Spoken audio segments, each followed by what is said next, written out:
Friends, welcome to our YouTube channel English Steno Academy. Last class में हमने diphthongs के बारे में पढ़ा था। उसी से आगे कंटिन्यू करते हुए आज हमारे पास उसकी ही चैप्टर की कुछ शॉर्ट फॉर्म्स हैं। तो आइए देख लेते हैं। सबसे पहले है आई और आई, दोनों जो है वो आपके इस डिफ्थोंग से रिप्रेजेंट होते हैं इस तरह से। हाउ, हाउ आपका आओ की साउंड आ रही है तो ये इस तरह से रिप्रेजेंट होगा हाउ। फिर नेक्स्ट है हमारे पास वाई, तो वाई को लिखेंगे हम इस तरह से। नेक्स्ट है हमारे पास बियॉन्ड, तो बियॉन्ड आता है हमारा इस तरह अबव द लाइन, और यू आता है हमारा इस तरह ऑन द लाइन। फिर विद, विद इस तरह आएगा आपका। व्हेन इस तरह लाइन पर आएगा। व्हाट इस तरह आएगा और वुड इस तरह लाइन पर आएगा। इन चारों की आप अलग से अच्छे से प्रैक्टिस करना। नेक्स्ट है हमारे पास मी, मी को हम लिखते हैं इस तरह से, और ओइंग, ओइंग को हम लिखते हैं इस तरह से डार्क। तो ये हमारे पास कुछ शॉर्ट फॉर्म्स हैं। नेक्स्ट है हमारे पास जॉइंट डिफ्थोंग्स। इससे पहले हमने करे थे डिफ्थोंग्स जो कि थे आई, ओए, आओ और यू। अब ये टॉपिक है हमारे पास जॉइंट डिफ्थोंग्स। मतलब अगर हम इन डिफ्थोंग्स को जॉइंट करके लिख लें तो क्या होगा। तो उसका पहला रूल है the diphthong sign are joint to strokes when an easy joining can be made. मतलब अगर हम किसी डिफ्थोंग के साथ किसी भी स्ट्रोक को ज्वाइन कर दें ताकि हमारी इजी ज्वाइनिंग बन जाए, तो ऐसा भी हम इसमें कर सकते हैं। वर्ड देख लेते हैं। सबसे पहला वर्ड है हमारे पास आइस। क्या आ रहा है, आई और स, यही आ रहा है। आई हमारा डिफ्थोंग है और एस मेरा एक कॉन्सोनेंट है, मीन स्ट्रोक है। तो मैं क्या करूंगी, अभी तक हम क्या कर रहे थे, अगर हमें आइस लिखना हो तो हम इसको ऐसे लिख रहे थे, बट ये एस से पहले हमारा आई है तो हम इस आई को इसके साथ ज्वाइन भी कर सकते हैं। तो ये हो गया हमारा आई और स। इसको हम ऐसे भी लिख सकते हैं ताकि हमें जो फॉर्मेशन बनानी है वर्ड की वो जल्दी बन सके और इजी भी रहे। तो ये सारी रूल्स को फॉलो कर रहा है। आई फर्स्ट प्लेस पर है इसके साथ ज्वाइन होके, और हमेशा ये जो है इससे ज्वाइन होगा जब भी इस तरह से इसके आगे आएगा, और लास्ट में भी आएगा। कभी भी ज्वाइनिंग तभी होगी जब ये तो स्टार्टिंग में आएगा या हमेशा एंडिंग में आएगा। जैसे ऑयल, अब ये ऑय जो है, ऑय की साउंड ये स्टार्टिंग में आ रही है तो हम इसको ऐसे लिख सकते हैं ऑयल। बट जैसे वर्ड लिखे हम ड्यू, तो डी और यू, तो अब ये यू लास्ट में आ रहा है तो इसकी ज्वाइनिंग लास्ट में होगी इस तरह से ड्यू। जैसे मुझे वर्ड लिखना है फ्यू, तो इसमें भी यू लास्ट में आ रहा है तो ये हो गया एफ और यू, फ्यू। तो इस तरह से ये पहला रूल है कि हमेशा इनको हम ज्वाइन करके भी लिख सकते हैं अगर ये स्टार्टिंग में आए या एंडिंग में आए, ताकि हमारी ज्वाइनिंग जो है वो इजीली बन सके।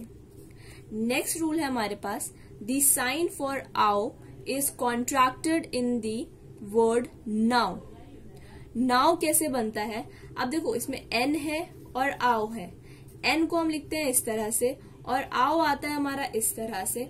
अगर हम इन दोनों को मिला दें तो ये बन जाता है हमारा वर्ड नाउ, और इसे हम रिप्रेजेंट करते हैं एन और आओ। इसमें आप देख रहे हैं इनबिल्ट ही आओ का साइन भी लगा हुआ है।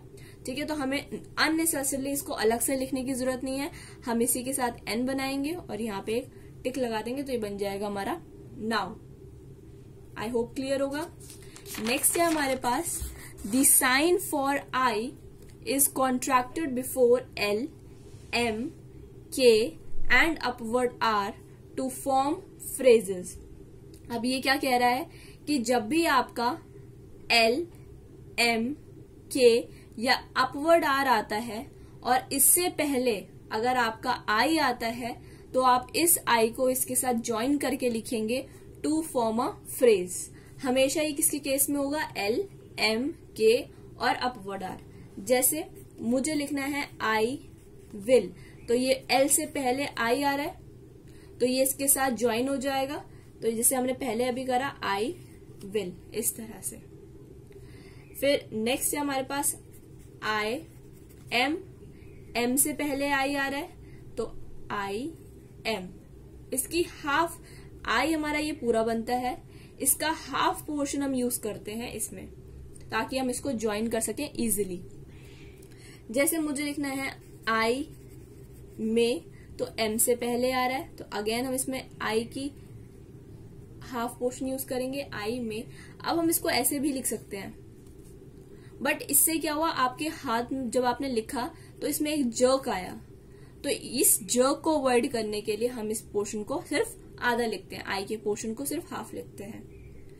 नेक्स्ट है हमारे पास आई कैन, तो ये हो गया आपका आई और ये हो गया कैन, आई कैन।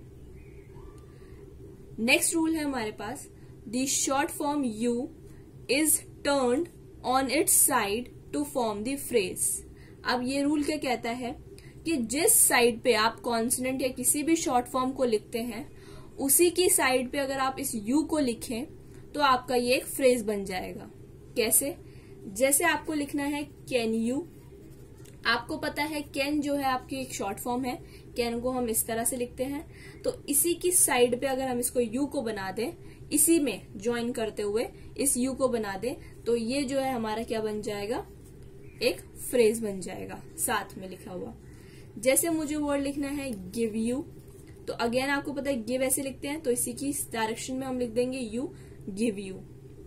जैसे मुझे वर्ड लिखना है विद यू, तो ये एक फ्रेज हो जाएगा अगर हम इसको साथ में लिख देंगे, तो विद हम कहाँ लिखते हैं, इस तरह, तो इसी की डायरेक्शन में हम लिख देंगे यू। मतलब डायरेक्शन जो है वो सेम होगी जो हमने स्ट्रोक बनाया है। जैसे मुझे लिखना है आर यू, तो ये हो गया आर, आर को हम इस तरह लिखते हैं और ये इसी की डायरेक्शन में बन गया आपका यू, तो ये बन गया आपका आर यू। तो ये हमारे पास कुछ रूल्स थे जो डिफाइन कर रहे थे कि जॉइंट डिफ्थोंग्स को हम किस तरह से यूज कर सकते हैं। अब नेक्स्ट हमारे पास जो टॉपिक है वो है ट्राइफॉन्स का। यहाँ पे ट्राई मीन्स है 3, अभी हमने किया था डाई, डाई मीन्स होता है 2, यहाँ पे ट्राई है, ट्राई मीन्स है 3, फॉन्स मीन्स साउंड। ट्राइफॉन्स मीन्स जहां पर आपको 3 वॉवल्स की साउंड आए, 3 वॉवल्स की साउंड आए, उसे हम बोलते हैं ट्राइफॉन्स। A small tick added to a diphthong sign indicated another vowel following the diphthong। क्या कह रहा है ये रूल कि अगर हमारे पास मान लो ये डिफ्थोंग्स है आई, ओए, आओ और यू, ये 4 हमारे पास डिफ्थोंग हैं जिन्हें हम लिखते हैं इस तरह से, इस तरह से, इस तरह से और ये इस तरह से। अगर हम इसमें एक और टिक ऐड कर दें तो ये हमारे क्या कहलाते हैं, ट्राइफॉन्स। अब टिक कैसे ऐड करना है, ये हो गया, अगर आई आपने इस तरह लिखा है तो ये एक और टिक लग गया तो ये बन गया हमारा ट्राइफॉन। ओए में एक और टिक लग गया तो ये हमारा बन गया ट्राइफॉन। आओ में एक टिक लग गया तो ये हमारा बन गया ट्राइफॉन, और यू में एक टिक लग गया तो ये भी हमारा बन गया ट्राइफॉन। मीन्स ट्राई मीन्स 3 टिक होने चाहिए इसमें, तो डाई में 2 होते हैं, एक और लग गया तो ये बन गया हमारे पास ट्राइफॉन्स। अब इनका यूज कैसे होता है, डायफॉन के बाद अगर आपको कोई भी वॉवल की साउंड आती है तो उसमें ये ट्राइफॉन का साउंड लगता है। एग्जाम्पल देख लेते हैं। जैसे मुझे वर्ड लिखना है बाइंग, अगर आपने वर्ड लिखा बाय तो इसमें सिर्फ एक आई की साउंड आ रही है, तो हमने लिखा था बी और आई। पर जब हम वर्ड देखते हैं बाइंग, तो बाय के साथ जैसे ही बाय के साथ आई आ रहा है उसी के साथ एक और साउंड आ रही है ए की अलग से, तो जो एक एक्स्ट्रा साउंड जुड़ती है उसके लिए ट्राइफॉन को लगाया जाता है। जैसे हमने बोला बाइंग, तो एक ए की हिडन साउंड आ रही है, तो ये लिखा हमने बी और आई के साथ ये ट्राइफॉन लग जाएगा, तो ये बन जाएगा हमारा बाइंग। जैसे मुझे लिखना है डाइंग, तो अगेन यहाँ पे डाइंग, डाई के साथ एक आई की साउंड आ रही है अलग से ही, तो ये हो गया आपका D, eying, dying. Next word है हमारे पास, जैसे हम लिखते हैं लाइंग, तो ये हो गया एल, आइंग, और अलग से साउंड आ रही है तो ये बन जाएगा हमारा ट्राइफॉन लाइंग। तो जो आपकी डायफोन में साउंड आती है बस उसमें एक हल्का सा टिक लगाना है टू मेक अ ट्राइफोन। तो ये आपका ट्राइफोन्स का कॉन्सेप्ट। तो अगर आपको हमारी वीडियो पसंद आई हो तो इसे लाइक शेयर एंड सब्सक्राइब जरूर करें, और कोई भी डाउट हो तो इसे कमेंट सेक्शन पे जरूर बताना। Thank you so much.